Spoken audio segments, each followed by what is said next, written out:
yang terlihat, tersurat, ya, tersirat, dan tersembunyi. Ya, membaca yang terlihat, contohnya orang nggak pernah sekolah, nggak tahu membaca, nggak tahu berhitung. Ketika dia beritahu ini gitar Spanyol, ya, kemudian ada gitar listrik,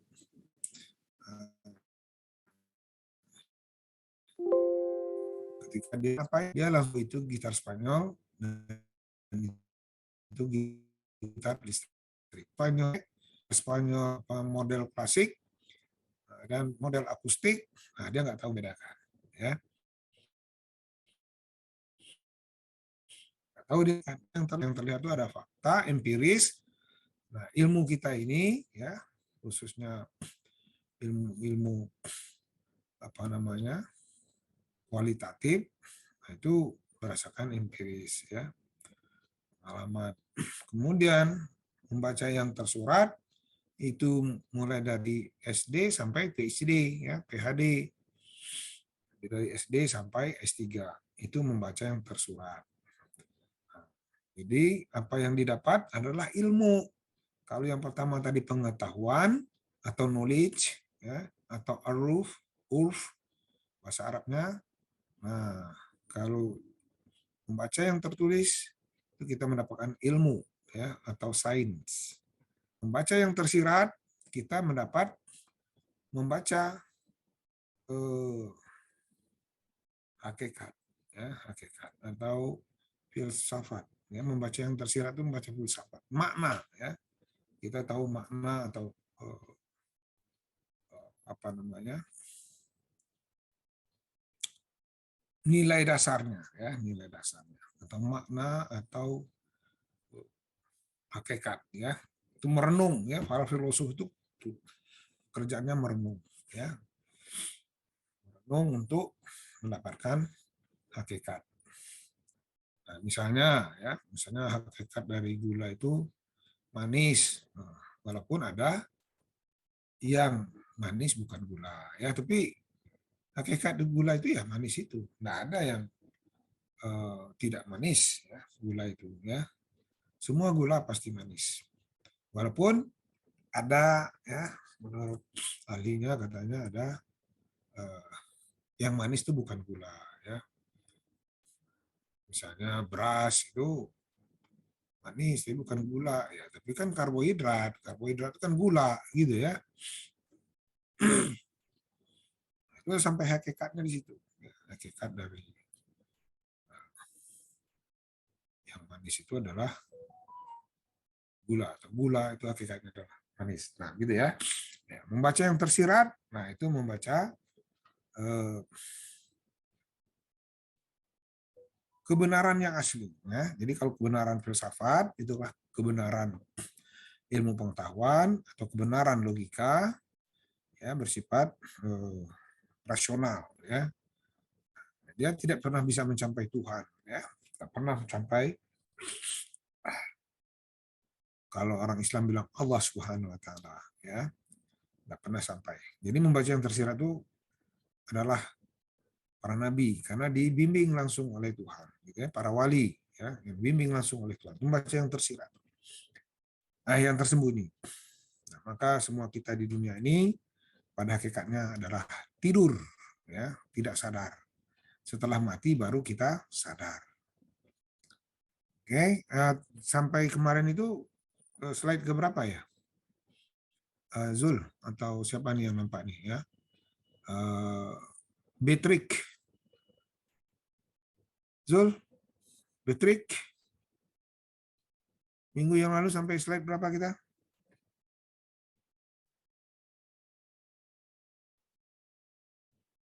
Masih slide yang RPS itu, Pak, kalau nggak salah. Lah, ini udah sampai berapa kemarin RPS itu kan pertama sekali. Ya. RPS itu kuliah perdana tuh Pak Kasih. Ya. Sampai arus legitimatif sama humanistik, Pak. Sampai pertanyaan 12 ini.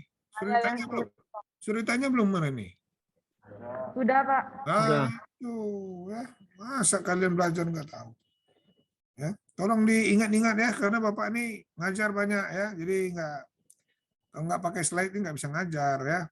Karena tugas dosen itu bejibun ya, ngurus pangkat juga, ngurus BKD, membimbing, membimbing skripsi, membimbing PA, ya pengabdian, penelitian, ya, kemudian ikut kegiatan masyarakat, ya itu diharuskan semua. Ya. Jadi kalau benar-benar diikuti kewajiban itu nggak akan bisa. Ya. Makanya orang Indonesia ini banyak tipu-tipunya. Ya. Jadi negara Indonesia ini negara bohong-bohongan. Tuh kalau kita mau lihat realitanya. Makanya harapannya pada kalian yang masih muda-muda ini untuk memperbaiki. Kalau generasi pertama Indonesia merdeka dulu hebat-hebat dia. Ya. Banyak pejabatnya mati mau berobat aja nggak ada duit. Ya. Jangankan yang baru-baru mendirikan negara. Pembangunan aja Sultan Menteri UMN-nya paling banyak ya, paling banyak duit yang untuk Sutami, mega proyek banyak sekali, jembatan Ampera ya kan, kemudian gedung DPR, banyak sekali mega proyek, kemudian pembangun dam apa gitu ya, pembangun listrik, bangkit listrik dan sebagainya. Tapi Pak Sutami pernah dipakan oleh PLN ya, karena nggak bisa bayar, ya nggak bisa bayar listrik. Kemudian sakit, nggak bisa berobat ke dokter. Ada Menteri PU loh, ya hanya kalau kita pangan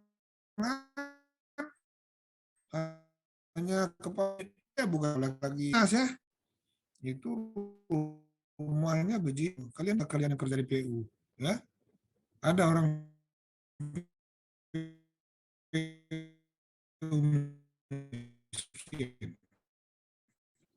sakit nggak ada bisa berobat, akhirnya diobati oleh negara, tapi ya meninggal umur 52 tahun, masih muda sekali.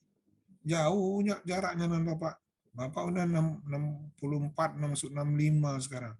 Ya. Nah, itu.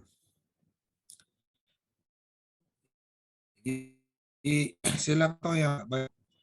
Ya, yang baik lagi misalnya koruptor yang tobat. Nah, contohnya siapa? Anjali Sondah ya. Dia non muslim, masuk jadi mualaf, muslimah, masuk penjara, diringankan 3 tahun oleh Artijo, diperberat jadi 10 tahun. Malah dia berterima kasih sama Artijo. Ya. Kenapa? Karena kalau nggak berat hukumannya, justru dia nggak akan pernah merasa bersalah. Itu katanya. Ya, itu viral videonya. Nanti akan Bapak sampaikan ke Komti. Nah, Komti tolong disebarkan pada grup Pancasila ini. Ya. Ini itu inti praktek Pancasila dalam lapangan seperti itu, seperti Anda Sondag itu. Ya, itu Pancasila dia. Ya. Bapak ibunya tetap Katolik, ya, dia tetap masih hormat dan sayang sama orang tuanya. Dan ketika dia menyatakan dirinya sebagai koruptor bersalah, dia itu orang lain nggak bisa nerima nggak apa-apa. Yang penting dia mohon pada bapaknya masih bisa memberi kepercayaan pada dia, ya, bahwa dia masih bisa berbuat baik. Itu nanti Bapak sebarkan ya.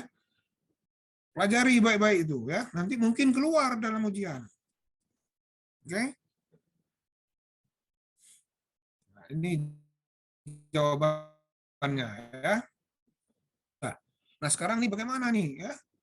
Udah kalian perbanyak belum buku kuningnya itu? Nah, ini di sini nih buku kuning ini ya. Sudah didapat belum itu? Komtinya silakan cari di e-book atau mana gitu ya. Nah, buku kuning. Nah, bagi yang nggak bisa, nah silakan ya Bapak bantu untuk memperbanyak bukunya ya. Dibantu percetakan ya, kita karena demi ilmu pengetahuan ya kita perbanyak ya, bukan untuk tujuan komersil. Nah, selama bukan tujuan komersil, maka itu plagiatnya atau pembajakannya itu tidak terhitung pembajakan, ya.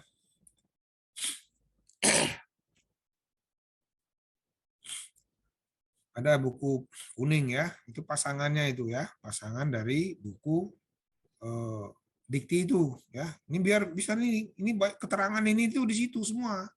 Ya, ini Bapak menjelaskan ya tidak sedetail buku ya. Nah, ini sini kan hanya skema-skema saja ya, hanya diagram digarap. Nah, bagaimana naskah perumusan Undang-Undang Dasar 45 itu ya? Nah, itu di sini ya langkah-langkahnya. Pada 7 September 1994 itu Jepang ya itu menjanjikan kemerdekaan ya. Janji-janji politik, kemudian Soekarno itu ya itu lebih berpihak pada Jepang ya, sementara golongan pemuda itu tidak setuju ya. Itulah makanya itu terjadi penculikan ya terhadap Bung Karno dan Bung Hatta itu oleh siapa namanya Karni ya, dibawa situ ya ke Rengas Dengklok dan sebagainya itu ya. Itu segera menyatakan ya pada 18 Agustus itu menyatakan kemerdekaan. Itu di Pegangsaan Timur ya, di Menteng ya, jalan apa tuh? Jalan Diponegoro 56 kalau nggak salah ya. Itu yang punyanya itu adalah kakeknya Anies Baswedan, itu yang punya rumah itu kalau nggak salah ya. Yang terang dia orang Arab gitu ya, turunan Arab. Dan rumah itu dihibahkan. Nah, jadi janji politik ya, kemudian harapan merdeka pada 24 Agustus. 29 April terbentuklah BPU PKI ya. 45 ya. Badan persiapan untuk usaha persiapan kemerdekaan Indonesia ya. Kemudian mereka ini menyelidiki segala sesuatu mengenai persiapan kemerdekaan itu ya. Apa saja yang dibutuhkan dan bentuk lembaga ya, mungkin mempelajari dari negara-negara lain ya, seperti apa tugas presiden dan sebagainya ya, itu nanti akan dituangkan dalam Dasar 45. 8 Mei 1945 maka BPU PKI itu BPU KPI itu dilantik ya.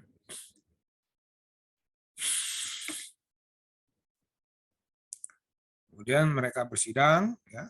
Sidang pertama, ada sidang kedua. Sidang pertama 29 Mei sampai 1 Juni ini ya. Itu pada 29 Mei itu Muhammad Yamin ya. Itu mengemukakan tentang konsep dasar negara ya. Nah, itu 2 kali dia menyampaikan. Kemudian 31 Mei itu Supomo juga menyampaikan konsep tentang dasar negara. Nah, pada 1 Juni Soekarno menyampaikan konsep dasar negara. Nah, dia memberi nama Pancasila. Tapi apa yang disebut oleh Soekarno itu sudah sebagian disebut oleh Muhammad Yamin, oleh Supomo dan sebagainya. Nah, itu rumusannya masih juga belum seperti yang sekarang. Ya. Belum seperti yang dituangkan, dirumuskan dalam pembukaan Undang-Undang 45 itu. Kemudian dibentuklah panitia tadi ya, 8 itu pada 1 Juni itu ditampunglah semua usul-usul itu ya dari tokoh yang 3 itu ya. Tapi kalau kebenaran politik yang sekarang, nah itu Pancasila itu identik dengan Soekarno, tidak ya, karena Soekarno pun bukan mengatakan dia pencipta atau menemukan ya prinsip-prinsip Pancasila, bukan, dia hanya merumuskan ya. Prinsip Pancasila itu sudah mulai dari seperti yang kita terangkan ya, mulai dari zaman kerajaan kuno itu ya, Majapahit ya, Sriwijaya, Majapahit, kemudian Kesultanan Mataram dan seterusnya. kerajaan Pajajaran, kerajaan Minangkabau, ya, Pagaruyung, ini semua Mula Warman. Ini pokoknya kerajaan-kerajaan yang ada di Indonesia dulu, itu nilai-nilai spiritualnya sudah ada, ya, merah daging. Ya. Kemudian rapat gabungan 22 Juni tahun 1945. Kemudian panitia 9 itu merumuskan apa yang kita kenal sekarang Piagam Jakarta. Ya. Nah, itulah konsep dasar negara yang kelima. Ya, konsep-konsep tadi, nah, apa yang ada yang di ketuhanan yang Maha Esa apa semua itu ada semua di KDN 1, 2, 3, 4 tadi ya. Nah, di KDN 5 ini ditambah kata-kata ya, ketuhanan yang Maha Esa,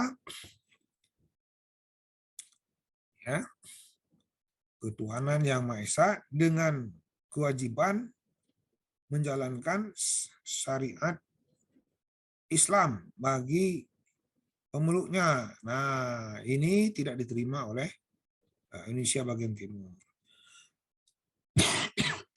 Kemudian Jenderal Jepang, lupa namanya itu ya,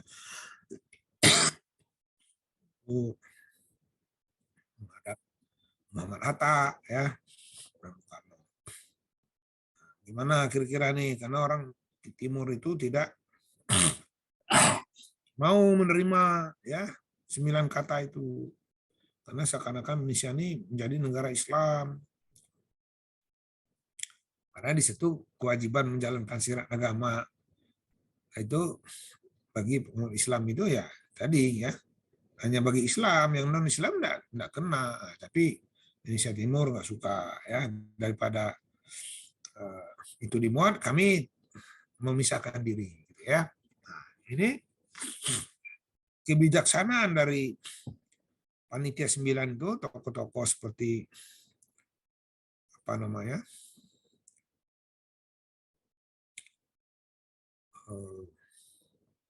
Bung Hatta, kemudian yang lain-lain itu ya. Nah, Bung Hatta ini didatangi, akhirnya menerima itu, mungkin menyampaikan gitu ya, menyampaikan kepada panitia 9 itu ya. Nah, kebijaksanaan para pendiri, bapak pendiri bangsa kita ini, Singodemejo dan sebagainya ya, Muhammad Rum ya, nah, itu menerima ya, coret saja itu kata-kata yang 9 kata-kata itu ya, dari perumusan Pancasila. Akhirnya dicoret, jadi Piagam Jakarta jadi rumusan Pancasila yang ada di Undang-Undang 45 yang sekarang itu adalah Piagam Jakarta minus 9 kata itu.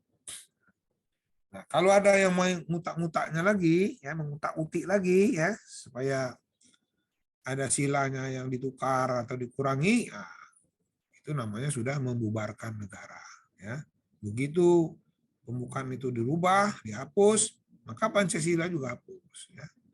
Nah, sebagaimana kita ketahui, jiwa bangsa itu adalah Pancasila. Ya, kalau jiwanya sudah ambil, ya matilah ya. Walaupun orang-orangnya masih ada, ibu kota negara, wilayah geografis masih ada, tapi hukum-hukumnya sudah tidak berlaku. Kan negara apa? Misalnya kalau seperti yang sudah disampaikan, ya, jadi negara ini dibangun berdasarkan ideologi bangsanya, ya, seperti Tiongkok,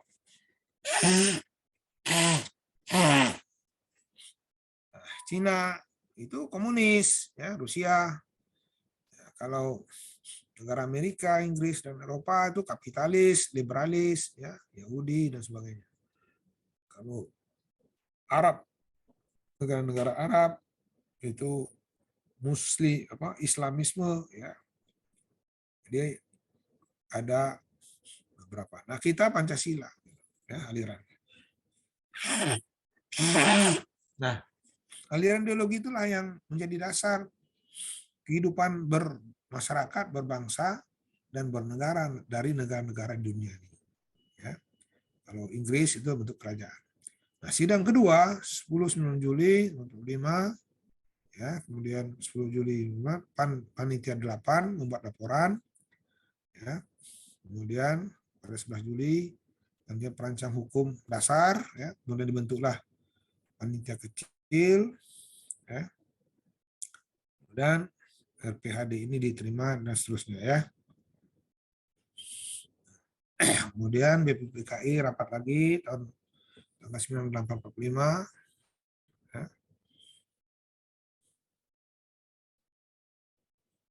Panitia Persiapan Kemerdekaan Indonesia kemudian mendapat informasi bahwa tanggal 14 bulan 8 itu Jepang menyerah. Nah, itulah makanya tidak sesuai dengan janji Jepang, kita ini merdeka, ya. Jadi berdasarkan desakan generasi muda tadi, diculiklah Bung Karno-Hatta, kemudian disuruh membacakan naskah proklamasi. Maka dibacakanlah pada tanggal 17 bulan 8 45 itu, ya.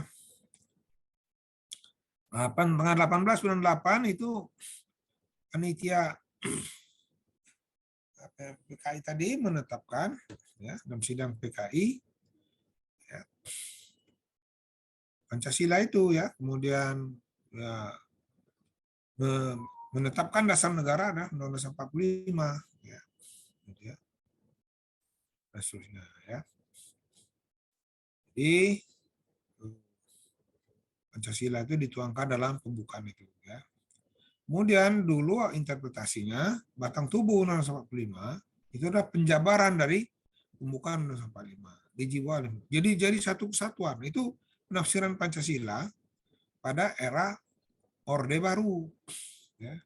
Tapi setelah Orde Reformasi banyak, ya, pertentangan pro kontra bahwa batang tubuh itu bukan bagian satu kesatuan dengan pembukaan, ya, karena batang tubuh itu merupakan penjabaran, ya, yang bersifat kontekstual, ya, sesuai dengan kebutuhan zaman.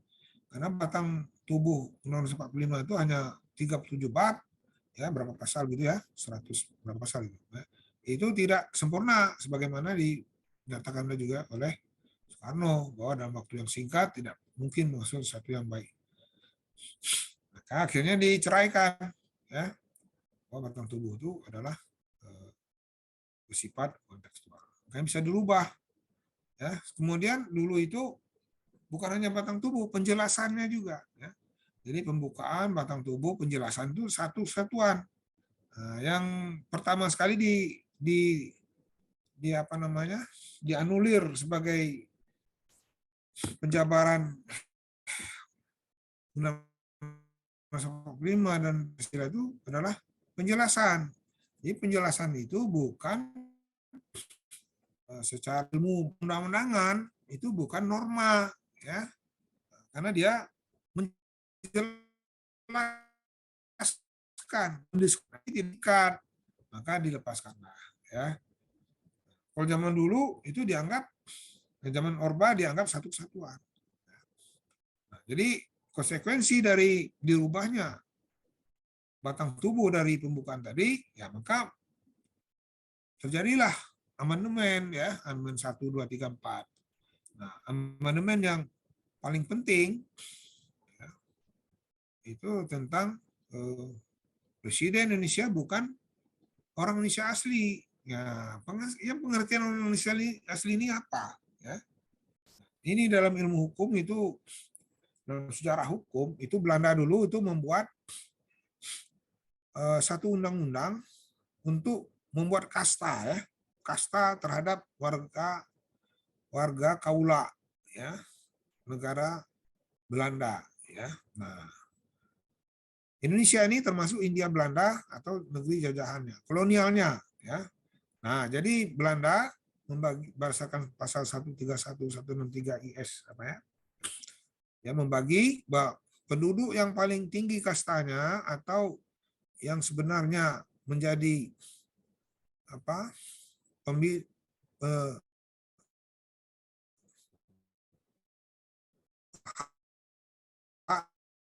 dan Tibaum Belanda itu orang Eropa, orang dipersamakan. Nah, sendiri ya, mulai dari Ratu Belanda sampai masyarakat biasa, gitu ya. Menurut orang-orang Eropa ya, termasuk orang Jerman,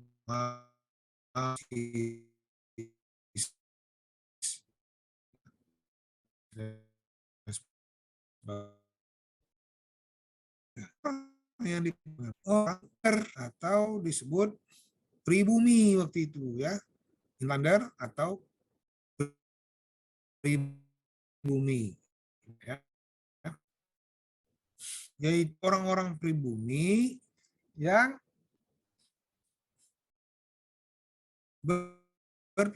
agama Kristen ya, Kristen, tapi nah itu disamakan. Itulah penduduk kelas 1 waktu itu. Yang kedua adalah Timur asing, ya Timur asing dan yang dipersamakan dengan mereka. Nah kalau yang Portugis itu termasuk orang-orang Eropa ya. Nah kalau Timur asing tadi ya orang-orang Cina, ya orang-orang Arab, orang India, ya dan orang Iran dan sebagainya gitu ya, pokoknya orang Timur ya asing. Itu golongan menengahnya ya. Nah, yang paling bawah adalah inlander atau pribumi tadi. Ya, inlander ini kalau bahasa Belandanya kalau diterjemahkan ke bahasa Indonesia itu inland itu artinya yang melata di tanah, yang berjalan di tanah, yang merangkak ya seperti anjing, kucing gitu ya. Nah, itu inlander itu diterjemahkan jadi pri ya. Nah, setelah merdeka maka jadi penguasa itu adalah pribumi tadi ya.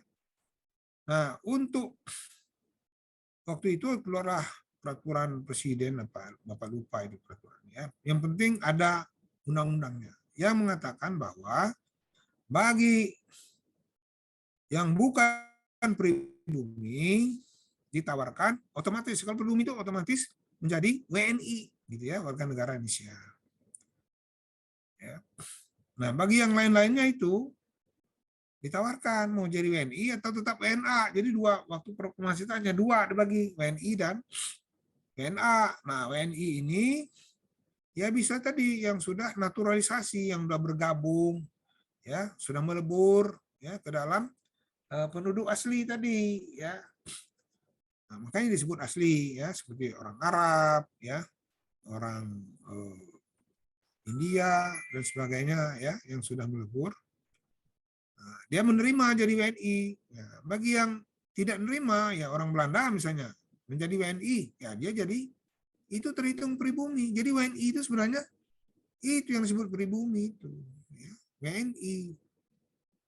Jadi yang menerima keluarga negara Indonesia itu disebut WNI. Apakah dia orang Eropa, orang Timur asing maupun pribumi. Nah, bagi yang tidak mau menerima WNI tadi, misalnya orang-orang Cina tadi, nah kalau dia yang mau menerima WNI itu disebut Tionghoa, jadi etnis Tionghoa. Jadi etnis kita ini banyak. Ada etnis Tionghoa, Arab, India, Batak, Jawa, Sunda, dan etnis ya. Berdasarkan ras ya menjadi etnis. Rasnya secara umum, etnisnya khusus. Jadi etnis yang ada di Indonesia ya. Kalau rasnya itu tadi ya. Kalau Eropa dan Kaukasia ya, Cina kulit warna gitu ya. Itu ras ya. Kita ini termasuk ras kulit berwarna. Sama itu ya. Malaysia, Filipina, Cina, Jepang itu kulit berwarna ya. Nah, dulu yang mau nerima orang Jepang misalnya mau nerima jadi WNI, ya dia terhitung pribumi dia. Nah, sekarang kata-kata pribumi itu dihapus ya. Diganti jadi WNI. Nah, sehingga orang-orang yang dulu WNA tinggal merubah saja jadi WNI, ya. Misalnya Ahok misalnya ya, itu baru menjadi WNI tahun 2000 berapa gitu ya, 2003 atau berapa. Baru jadi WNI. Karena dulu bapaknya itu tetap setia dengan negara Tiongkok, ya. Nah, negara Tiongkok kalau sekarang jadi Cina gitu ya. Kalau dulu kita nyebutnya RRT, Rakyat Republik Tiongkok. Nah, sekarang sudah jarang Tiongkok disebut Cina. Nah, sekarang itu beda ya, Cina dengan etnis Tionghoa. Itu berdasarkan sejarah ya. Makanya kita belajar Pancasila ini ya. Nah, sekarang setelah jadi bukan pribumi lagi, ya itu tadi. Ya, orang asing berubah jadi WNI, walaupun baru berapa tahun, bisa jadi kepala daerah, ya, jadi pemimpin partai. Ya. Pertama mereka bikin ormas dulu, dari ormas jadi partai, dari partai masuk DPR, sekarang merambah kemana-mana, gitu ya. Itu yang terjadi sekarang. Kalau di Amerika, semua orang bisa jadi warga negara Amerika, tapi diseleksi dengan green card, ya, kartu hijau. Nah, syaratnya masuk situ minimal pendidikannya SMA, pandai berbahasa Inggris, mempunyai keterampilan atau ilmu, ya, kemudian mempunyai uang berapa ribu dolar atau berapa puluh ribu dolar gitu ya, kalau nggak salah 500 juta gitu ya, 50 juta lupa. Nah itu bisa mengajukan kartu hijau ya, menjadi warga negara Amerika. Nah nanti baru itu kan lagi ya, menjadi warga negara yang benar ya, bukan pemegang kartu hijau. Ada ujiannya lagi. Nah kalau kita enggak ya, dengan mengajukan saja tuh ya, kalau undang-undangnya masih berlaku ya, tentang apa tata cara, tapi kenyataannya itu ya enggak ya. Ini dia ada ketimpangan yang luar biasa ya antara hukum dengan kenyataannya. Apa yang seharusnya menurut hukum itu dengan kenyataannya beda. Contoh misalnya di Nusa Tenggara Timur ada orang asli Nusa Tenggara Timur, tapi dia sudah berimigrasi ke Amerika, ya. Dia sudah menjadi warga negara Amerika. Nah, kalau sudah warga negara Amerika, maka otomatis copot warga negara Indonesia-nya, ya. Nah, pada tahun 2000 berapa kemarin itu, ya, dia balik ke Indonesia, ya. Sebagai warga negara Amerika dia nyalonkan diri, ya, jadi bupati dan terpilih. Ya, aneh. Kalian lihat tuh di internet, cari itu ya, tugas belajar Pancasila yang tidak terstruktur ya dan mandiri. Ya silakan ya. Ini bagi yang membaca apa, silakan buat apa sinopsis atau deskripsi satu halaman, kirim ke Bapak ya. Kasih ke Komti nanti nyampaikan ke dosen. Ya, itu yang tidak terstruktur. Nah, itu mempengaruhi nilai, menambah nilai ya, credit point. Bagi yang nggak mau ngerjakan, ya nggak apa-apa, ya nggak ada hukuman, tetapi tidak ada penambahan nilai. Itu ya, Zul ya, Zul. Ya, Pak. Nah, itu ya.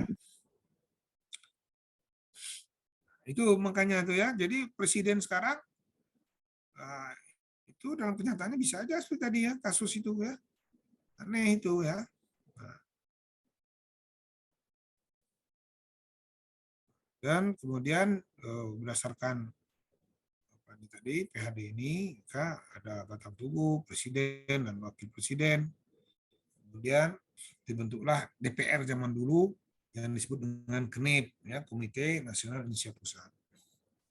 Ini yang memilih presiden dan wakil presiden.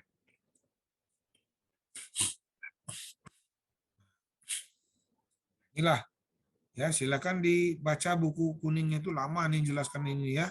Bisa 3 jam 4 kali pertemuan nih satu ini kalau dijelaskan. Kalau kalian nggak baca buku kuningnya ya, jadi dilewatkan aja ya. Silakan dicari buku kuningnya tuh.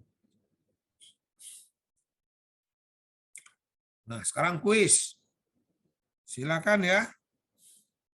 Dijawab Nah, ini untuk membantu nilai juga ya. Bentuk negara serikat. Nah, ini dari tadi ya, dari PPT yang biru tadi ya, silakan nih jadi PR. Bacalah itu di buku kuning itu ya. Sama yang di atas itu. Ini penting kita pelajari ini sebagai sejarah ya, bukan hafalan. Karena bentuk negara serikat ya dari tahun berapa sampai tahun berapa. Nah, jadi negara serikat ini ya konsepnya apa? Ya, apa bedanya dengan negara kita yang sekarang, negara kesatuan? Kalau negara serikat ini seperti Amerika, ya USA, United States of America. Nah, itu negara serikat dia. Kalau kita negara kesatuan. Jadi kalau negara serikat ini dalam konstitusi mereka itu ada 52 ya negara bagian, ya, negara bagian bukan, kalau kita provinsi. Ada bedanya suatu pemerintahan daerah sebagai negara dengan provinsi. Walaupun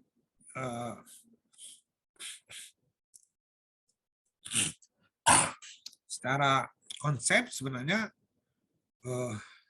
berbeda, gitu ya. Seperti negara Amerika Serikat, ya, dia punya polisi negara bagian. Kita nggak punya, ya, polisi itu hanya di pusat, gitu ya. Kemudian angkatan bersenjata, ya, Amerika Serikat itu diurus oleh federal, ya, pusat. Nah, kita juga di pusat. Kemudian ada istilah kita otonomi, ya. Mereka bisa bikin ada DPR-nya juga dia, kalau kita DPRD. Nah, itu kata nama serikat ini, ya. Ada sejarahnya. Kenapa kemudian menjadi negara kesatuan, ya. Jadi itu sejarah, ya, bukan hanya menghafal-hafal. Kemudian demokrasi liberal, ya, dari tahun berapa sampai tahun berapa. Nah, demokrasi liberal itu Indonesia pernah ada namanya demokrasi terpimpin, ada demokrasi Pancasila. Nah, apa bedanya ketiga demokrasi itu? Ya. Oke ya, silakan ini dipotret, jadikan juga dijawab. Nah, nanti mungkin akan masuk ya di dalam UTS soal-soal ini ya. Kalau nggak dikerjakan berarti UTS-nya nggak bisa nanti ya. Ini bocoran aja. Oke. Nah, ini jawabannya ya. Nah, silakan di itu ya, dipotret juga jawabannya.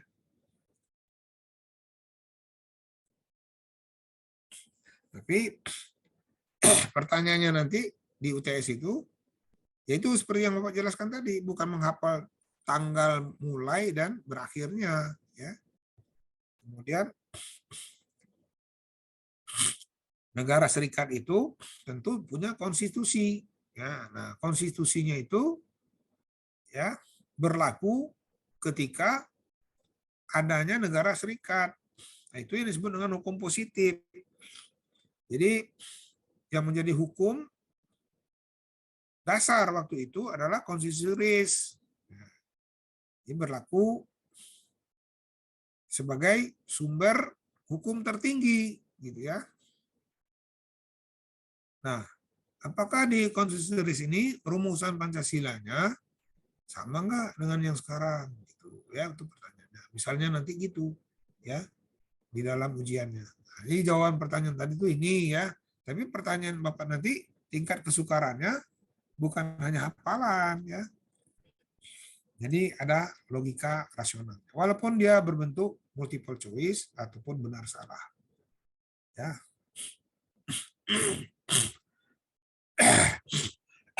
Sekarang kita lanjut. Pancasila itu nilai, ya. Hukum itu norma, ya. Kalau norma itu ada sanksinya. Norma tidak bisa dipisahkan dari sanksi, ya. Nah, norma itu ada berapa? Ya, menurut sosiologi hukum, ya, Jadi sosiologi hukum itu adalah ilmu sosiologi, ilmu tentang kemasyarakatan yang mempelajari hukum sebagai objeknya. Ya, sosiologi. Nah, norma itu ada 4, yaitu norma kesusilaan, ya, norma kesopanan, ya, sopan santun kayak gitu ya. Kemudian norma agama, ya, dan yang terakhir norma hukum. Setiap norma itu ada sanksinya, cuman beda ya. Kenapa sudah ada norma hukum, sudah ada norma agama, norma kesusilaan, norma kesopanan, kok masih diperlukan norma hukum? Nah, itu ya. Karena ketiga norma yang pertama itu sanksinya itu belum dibuat aturannya. Kemudian yang kedua, belum ada penegakannya secara sistematis dan terlembaga, misalnya. Nah, kalau norma hukum sudah ada, nah, penegakan hukumnya yang sudah sistematis dan terlembaga, ya seperti kepolisian, kejaksaan, hakiman, ya orang yang bersalah itu dianggap tidak bersalah sampai diputuskan oleh pengadilan. Nah, untuk menentukan seseorang itu bersalah apa tidak, maka dipanggil dulu oleh polisi. Mulai dari polisi, yaitu diadakan penyelidikan dan penyidikan. Nah, setelah penyelidikan dan penyidikan ditemukan 2 alat bukti, maka seseorang itu bisa dijadikan tersangka, belum terdakwa, apalagi terpidana. Ya, nah, jadi bawalah dia ini ke jaksa. Jaksa sudah melihat itu, katanya istilahnya P21 lengkap gitu ya, barulah dibawa ke pengadilan. Nah, ketika tadi dibawa ke pengadilan, di sidang, maka yang tersangka tadi berubah menjadi terdakwa. Jadi sebelum tersangka dia dipanggil dulu sebagai saksi. Ya. Karena tidak bersalah sampai dia dibuktikan kesalahannya di pengadilan. Nah, ya. Jadi jangan coba-coba menuduh orang ya kalau tidak ada saksi dan bukti, ya. Nah, itu fitnah namanya. Nanti bila bisa kena kita undang-undang ITE, ya, disuruh buktikan. Oh, si ini dia itu ini nyuri, dia pencuri, masuk sosmed, ya, misalnya kan. Yang nuduhnya siapa? Arta, gitu ya. Yang menyebarnya siapa? Yusma, kena dua-duanya itu ya. Kalau si dia ini ngadu ke polisi, ya dia tidak pernah menyuri, ya kena hukum akhirnya. Ya, ini tidak bisa nuduh-nuduh orang, ya. Nah, kalau memang betul-betul mencuri, laporkan ke polisi, ya, dengan membawa bukti-buktinya. Ya. Kalau cuma melapor aja nggak ada bukti, nggak diterima sama polisi, nggak diproses. Nah, kalau diterima oleh polisi, maka laporannya itu ditindaklanjuti, ya, diproses. Nah, dia dipanggillah orang-orang yang tadi sebagai saksi, ya. Misalnya tadi Arta dipanggil saksi, Dea dipanggil saksi, semua sebagai saksi. Dia adalah proses verbal, ditanya dia, ya, berjam-jam gitu ya. Bisa saja karena polisinya sibuk, panggil suruh datang jam 7 datang ya. Enggak diproses-proses, baru diproses jam 5. Mana nunggu, enggak balik enggak bisa itu, ya. Kalau enggak balik, pas sudah balik dipanggil. Nah, jadi jangan coba-coba ya melakukan pelanggaran hukum, melawan hukum, ya. Susah kita ya, jagalah ini kita itu ya. Taat pada hukum itu salah satu nilai Pancasila. Sebenarnya kita nggak takut sama hukum kalau kita sudah taat sama Tuhan. Gitu ya.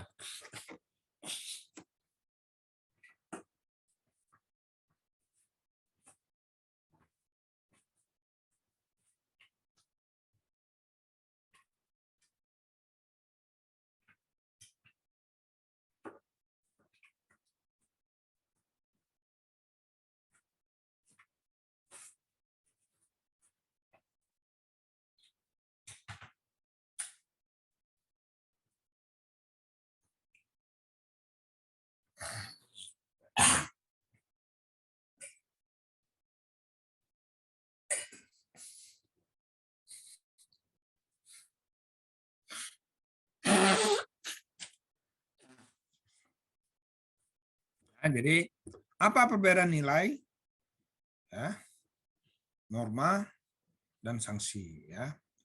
Nah, nilai, ya, konsepsi kita tentang nilai, ya, itu adalah sesuatu yang berharga, yang penting. Nah, maka apa yang berharga dan penting itu kita anggap bernilai. Nah, nilai ini yang kita maksudkan di sini adalah nilai-nilai yang bersifat objektif.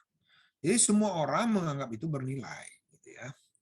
Seperti emas, ya, itu objektif, ya. Semua orang menganggap emas itu ada nilainya, ya, dan tidak dibatasi oleh ruang dan waktu, ya. Misalnya di Bengkulu emas bernilai, di Amerika juga bernilai, malam hari bernilai, siang hari juga bernilai, ya. Jadi tidak ada dibatasi oleh ruang dan waktu. Tapi kalau uang itu bernilai enggak? Itu Baitur Rahmi. Baitur Rahmi Sari. Uang itu bernilai enggak? Bernilai, Pak. Bernilai, ya. Emas bernilai, ya. Nah, sekarang uang rupiah, ya, uang rupiah itu bernilai enggak di Singapura? Halo, sini Baitur Rahmi. Uang rupiah di Singapura ada nilainya enggak?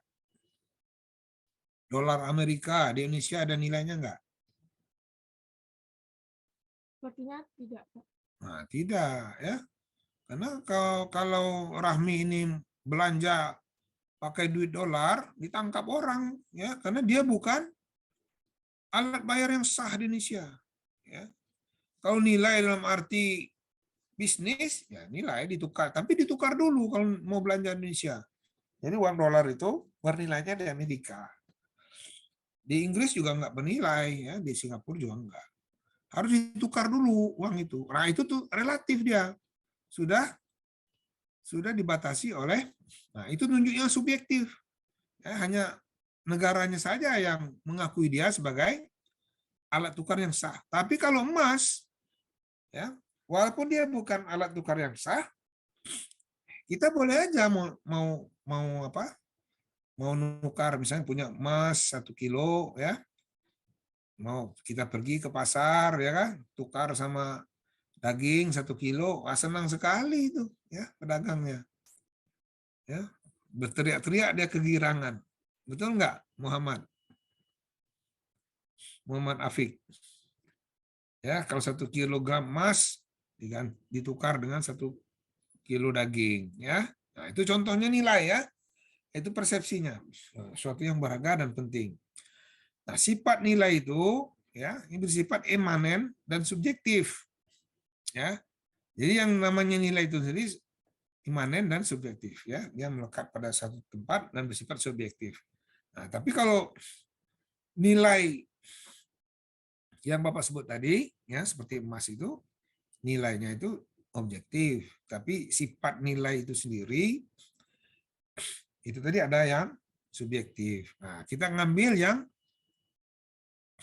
yang umum, ya. Umumnya itu dia subjektif, ya. Artinya apa yang bernilai bagi Muhammad belum tentu bernilai bagi Alvaris, ya.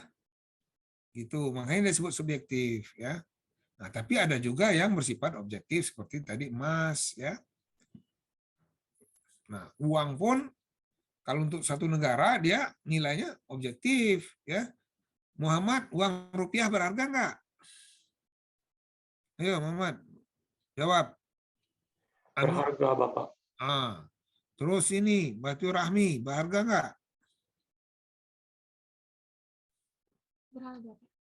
Kan jadi untuk nilai secara global dia subjektif. Tapi bagi kita yang ada di Indonesia dia menjadi objektif. Semua orang menganggap dia bernilai. Nah, tapi kita ditarik sebenarnya sifat dan nilai itu adalah subjektif, gitu ya. Karena yang objektif itu lebih terbatas, ya. Lebih terbatas berlakunya gitu ya. Nah, itu nilai ya. Imanen itu di dalam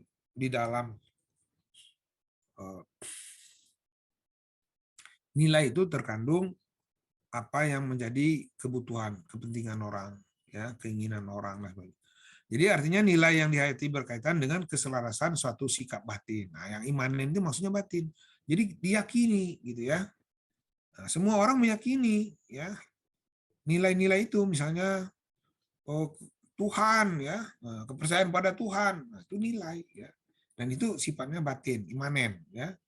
Dan keyakinan itu memang sifatnya subjektif. Tuhannya orang Katolik dengan Tuhannya orang Buddha beda. Tuhannya orang Islam dengan Tuhannya orang Hindu beda gitu ya, beda. Yang beda apanya? Beda itu adalah persepsinya. Tapi yang namanya Tuhan itu sendiri ya sama ya, hanya yang esa. Nah, ini pun ditarik ke atas, semua agama itu anggapnya esa ya. Misalnya Katolik, Kristen mengatakan Trinitas. Kalau orang Hindu misalnya Sang Hyang Widi, orang Buddha Siddhartha Gautama. Gitu ya. Orang Islam Allah Subhanahu wa taala. Itu tunggal ya. Kalau dalam Islam bukan Tuhan yang diperbanyak, tapi nama Tuhan itu ya mencerminkan karakter Tuhan ya, sifat-sifat Tuhan. Ya, Allah Ar-Rahman, Ar-Rahim ya. Kalau Allah itu ismu zat ya. Kalau Ar-Rahman, Ar-Rahim adalah nama yang dikaitkan dengan karakter Tuhan ya. Sifat Tuhan. Ya, karakter itu ya kita gitu ya. Kalau orang jahat itu ya jadi penjahat dia gitu ya. Kemudian nilai bersifat universal dan objektif. Ya. Nah, universal itu artinya apa? Ya, semua tempat dan di semua waktu dia tetap bernilai ya. Seperti misalnya emas itu di mana-mana bernilai, baik siang maupun malam, baik dulu maupun sekarang maupun yang akan datang. Ya, itu nilai, itu bersifat universal. Dan objektif semua orang mengakuinya ya. Jadi ada nilai tadi, ada yang bersifat subjektif, ada yang bersifat objektif. Artinya nilai tersebut dapat dijelaskan dengan alasan yang masuk akal mengapa suatu nilai yang dicita-citakan oleh pribadi tertentu penting bagi hidup semua orang sejauh mereka manusia. Karena itu nilai ini patut dikejar oleh semua orang ya. Jadi ada penjelasan yang rasional ya tentang nilai tadi ya, sehingga bermanfaat bagi orang-orang tertentu dan tentunya bermanfaat juga bagi orang lain. Nah, karena bermanfaat bagi orang lain, bermanfaat pula bagi semua orang. Ya, oleh karena itu nilai-nilai tadi harus diajarkan kepada semua orang. Nah, ya, jadi Tuhan itu adalah nilai tertinggi bagi kita, ya, sesuatu yang disembah, ya, penguasa yang sebenarnya, ya. Nah, itu harus diyakini oleh semua orang. Nah, tapi macam mana? Ada yang ateis. Nah, makanya tadi di negara Pancasila itu orang ateis nggak boleh, ya, nggak boleh ada di Indonesia. Loh, kan dia HAM. Ya, HAM itu kaitannya dengan hidup. Ya, kita nggak mematikan dia, cuma nggak boleh tinggal di Indonesia. Karena Indonesia ini harus orang yang bertuhan. Nah, berkeyakinan. Nah, Tuhan itu punya ajaran. Nah, kita hidup berdasarkan pedoman dan ajaran Tuhan. Nah, Tuhan ini mengajarkan hal yang baik dan benar. Ya. Nah, cuma semua agama itu mengajarkan kebaikan dan kebenaran. Menurut keyakinan pengamal penganutnya. Jadi kita sebagai misalnya orang Muslim, yang benar itu ya agama Islam. Bagi orang Buddha, yang benar ya agama Buddha. Ya. Tapi semua agama mengajarkan kebaikan. Nah, itu bisa diterima ya. Tapi kalau yang benar tadi hanya satu, ya. Benar tuh nggak ada dua, ya. Coba misalnya Farensi putri itu punya suami namanya atau apa adik misalnya namanya Joko gitu ya. Terus ada lagi adik orang Joko ya. Pertanyaannya sekarang apakah kedua-duanya itu adalah adiknya tadi? Siapa tadi yang Bapak sebut tadi? Kan tidak, hanya satu kan yang benar ya, walaupun Joko sama Joko. Semua orang nyebut Tuhan itu sama ya, tapi yang benar hanya satu gitu ya. Tapi kalau mengajarkan kebaikan, ya semua agama mengajarkan kebaikan. Kenapa loh kok fanatik radikal kok hanya agamanya yang benar? Lah, kalau semuanya benar, nggak punya agama kita ya, nggak punya Tuhan yang kita yakini sebagai yang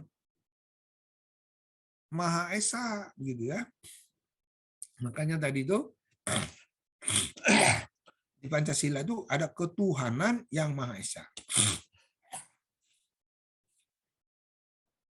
Karena secara rasional, karena itulah Pancasila yang tadi kan rasional ya. Jadi Tuhan yang macam-macam itu menurut penganut agamanya masing-masing itu ketika dirasiokan ya, itu tunggal ya, satu gitu ya. Ya Tuhannya orang Islam, Tuhannya orang Kristen, orang Yahudi, orang Buddha, orang Hindu, satu ya Tuhan Allah itulah gitu ya.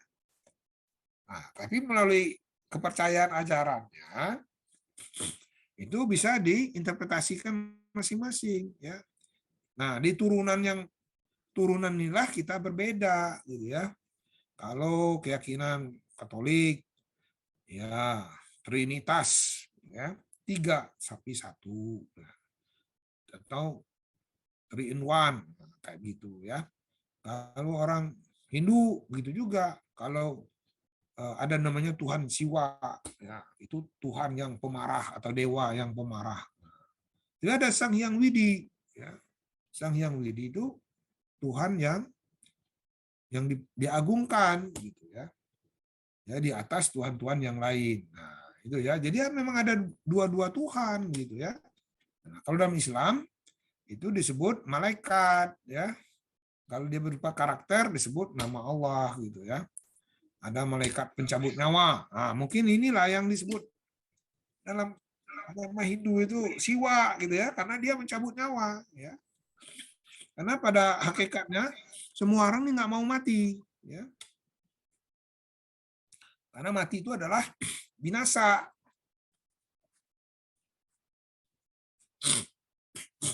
Gitu ya. Nah,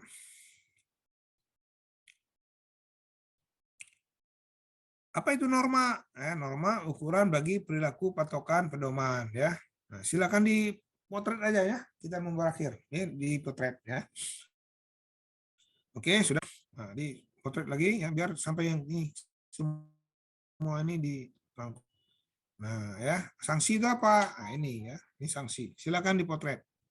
Ya, kalau yang nggak tahu silakan tanya lewat grup ya. Nanti dijawab. Nah, nilai itu ada nilai dasar, ada instrumentar, ada nilai praksis. Silakan dipotret. Ya. Jadi sampai slide ke 21 ya. Oke, sampai di sini ada pertanyaan?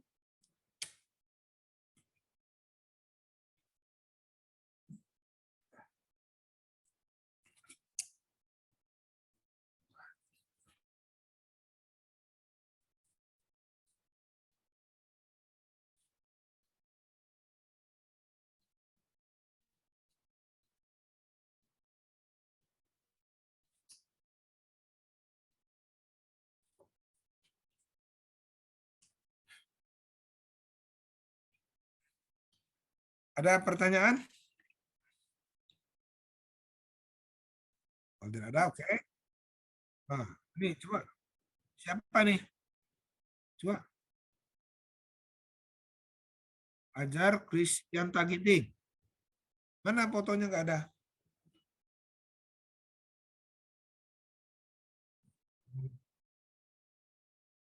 Hebat juga kalian ya. Ada kamera virtual.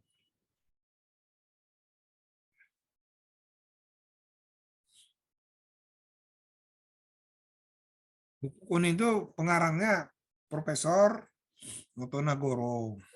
Ya. Nah, silahkan dicarikan di apa Google ya, internet. Warnanya kuning. Nanti Bapak share fotonya ya, foto buku itu ya. Jadi silakan dicari di situ. Bapak izin bertanya. Ya. Tadi itu yang sinopsis tadi itu dari sumber mana ya Pak maksudnya?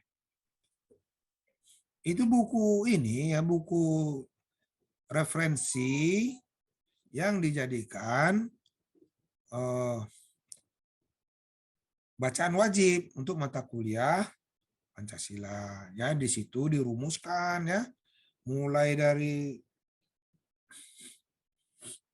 bagaimana bangsa ini ya dari awalnya berupa etnis yang terpecah-pecah, kemudian secara politik ya itu merumuskan diri menjadi bangsa, kemudian perang kemerdekaan ya seperti yang tadi yang sudah dirumuskan rapat-rapat pimpinan aktivis Indonesia Merdeka, maka jadilah Undang-Undang Dasar 45 itu ya yang merupakan penjabaran dari Pancasila.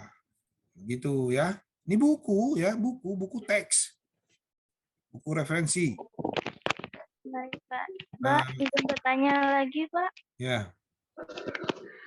Kalau yang tugas untuk tambah nilai tadi yang membuat resum tadi itu kita membuat resum dari buku kuning atau buku merah atau materi PPT yang Pak jelaskan? Gimana? Terima Belum kasih, Pak. sampaikan ya, Zul ya. Jadi komponen nilai itu ada presensi, absensi, ya kan? Itu 10. Kemudian ada nilai tugas, ada nilai UTS, ada nilai UAS. Ya. Nah, nilai UTS apa tugas itu ada tugas pribadi, ada tugas kelompok. Ya. Tugas pribadi itu meresum buku. Ya. Nah, buku yang diresum yang sudah kalian list itu ya. Itu untuk resum UTS. Nah, untuk UAS-nya ya untuk menambah nilai praktiknya tadi ya atau sebagian dari nilai UAS yaitu meresum buku kuning. Ya. Oke ya. Nah, kalau yang buku itu kalau nggak bisa diperoleh baik buku dikti maupun buku kuning itu bagi yang tidak bisa memperolehnya nanti Bapak kalau buku merah kan sudah tinggal kalian mencetaknya saja ya print tapi kalau mau di print dalam bentuk buku ya dilayani tapi minimal 10 orang ya karena kalau 1 orang itu karena bukan di copy itu ya dicetak itu ada printnya gitu ya ada print kemudian baru dicetak gitu ya di film di foto di scan apa istilahnya itu ya jadi prosedurnya seperti cetakan buku dan covernya juga beda dengan cover kalau di copy. Nah itu boleh diperbanyak ya yang buku dikti itu boleh ya karena itu tidak diperjualbelikan tuh ya. Nah kalau buku kuning itu memang ada penerbitnya ada pengarangnya ya sebenarnya tidak boleh diperbanyak ya tapi buku kuno sudah tidak terbit cetak lagi jadi untuk memperolehnya ya mungkin ada buku e-book atau gimana cuman yang ada sama Bapak itu adalah buku apa namanya itu cetak ulangnya ya bagi yang mau ya silakan tapi minimal 10 orang ya supaya bisa dimintakan ke percetakan itu ya jadi silakan ini buku wajib tapi silakan dicari sendiri nah kalau nggak bisa baru ya tadi ya Bapak melayani seperti ketentuan itu minimal 10 orang ya kalau satu-satu wah ini Bapak lagi jarak-jaraknya itu jadi nggak bisa gitu ya, pencetakannya nggak mau gitu ya. Jadi kalau misalnya dapat di internet, kenapa kami print sendiri? Ya boleh, silakan ya. Silakan. Karena itu untuk ilmu pengetahuan ya, bukan untuk dikomersilkan. Ya. Untuk komersilkan dilarang.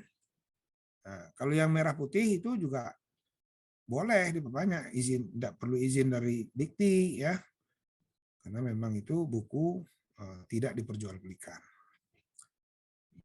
Dan hak ciptanya juga sudah diserahkan ke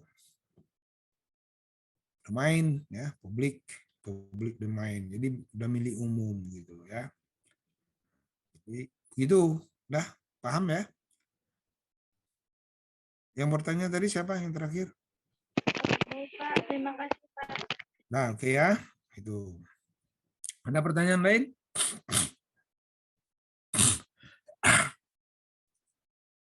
Enggak ada ya sampai sini ya.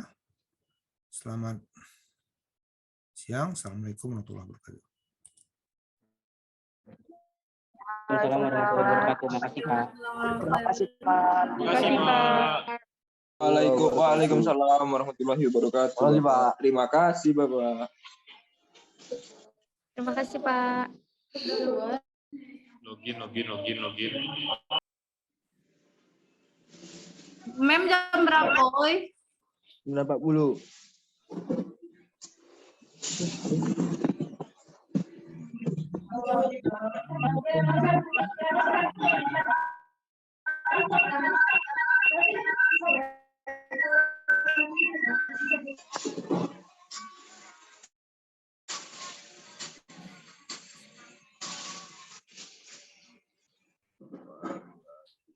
Saya tidak mampu. Aku.